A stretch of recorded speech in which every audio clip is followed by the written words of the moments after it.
ดีมาพบกับคิมมี่อีกแล้วมื้อนี้คิมมี่จะมาแนะนำวิธีการติดขนตาแบบง่ายๆสำหรับมือใหม่ก็สามารถติดน้ำกันได้เด้ออุปกรณ์ที่เขาใส่ก็จะมีขนตาของบอกต่อเนาะจะเป็นเบอร์ใดก็ได้เนาะเลือกเอาเบอร์ที่เขามักนั่นแหละแล้วก็มีกาว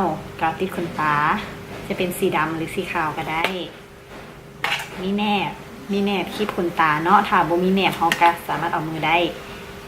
แต่จะมีอายไลเนอร์เนาะไว้ทาทับบริเวณ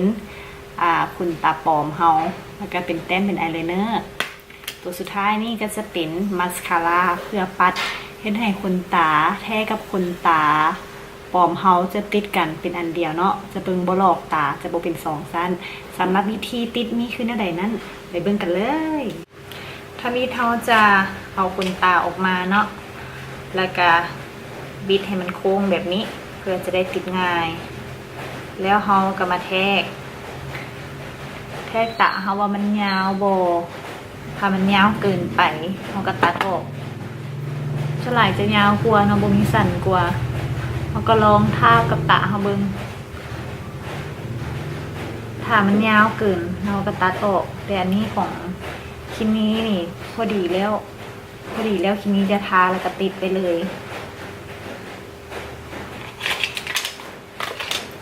แล้วเฮาก็ใส่กาวจะเป็นสีดำหรือสีขาวก็ได้เนาะ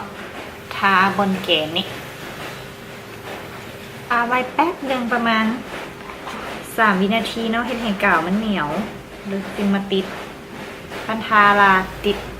ทาแล้วเรามาติดเลยมันจะบ่อยู่เพราะว่ามันยังบ่ทันได้เหนียวเทื่อให้มันแบบให้มันกำก้ามก่อนเราก็มาติดใส่แหนบแบบนี้เนาะนี่ไว้แล้วก็มาติดเลย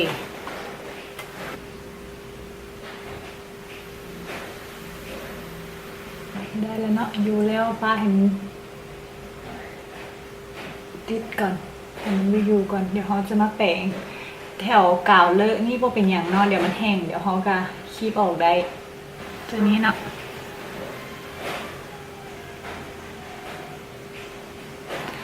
แล้วเขาจะแต้มอายไลเนอร์ทางเทิงก่อน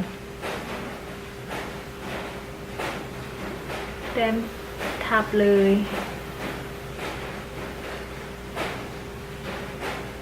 แต้มทับบนเลอะเลย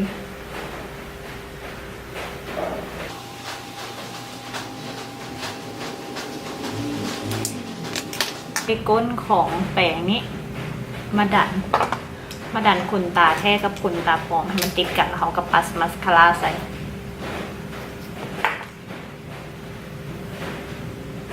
ดันเดี๋ยวนี้เนาะดันให้มันติดกันแล้วเขาก็ปัดใส่มันเจนให้ขนตาแท้กับขนตาปลอมนะติดกันไปน้ำกันเลยมันจะบ่เป็นทรงสั้นแล้วแบบนี้เห็นปะมันจะเนียนติดกันเลยทางลมเขาก็ปัดมันแล้วเดี๋ยวมาเฮ็ดอีกเบื้องหนึ่งเป็นจังไดวิธีการติดขนตาง่ายบอกอย่าลืมเอาไปลองใส่เด้อพบกันใหม่ในคลิปต่อไปเนาะสำหรับคลิปนี้ขอลาไปก่อนบ๊ายบาย